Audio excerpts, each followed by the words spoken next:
Maraming Pilipino ang lumipad pa Amerika para magpakita ng suporta kay pambansang kamao Manny Pacquiao. Karamihan sa kanila, hindi pa sigurado kung mapapanood ng live ang laban. May news to go si Connie Sison.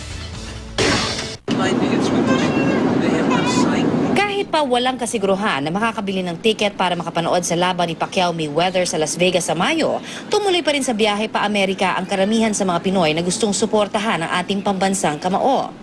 Okay, ito nakasakay tayo ngayon sa Boeing 777 o 777 ng PAL at kita natin punong-puno ho talaga all of the 370 seats dito at karamihan nga daw po ay dahil na rin sa papalapit na laban ni Manny Pacquiao at ni Floyd Mayweather, kaya naman marami ang pumupunta ngayon sa Los Angeles. Napupuno kami because of the fight, yes.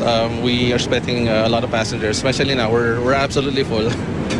Kabilang sa mga avid fan ng pambansang kamao si Bobon na walang mintis na nag-a-abroad pa sa nakalipas na 6 na taon para panoorin ng live si Manny. Tickets are only been very recently released, diba? But I come with a big group and they'll take care of arranging whatever tickets we might be able to get. But God knows if we will be able to.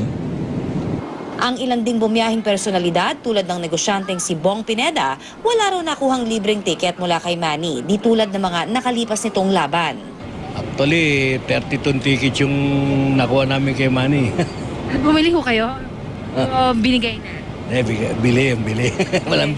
walang pinamigay ngayon. Maging ang kilalang consultant ng pambansang kamao na si Waki Salud, lito rin kung ilan ang makukuhang tiket mula kay Manny.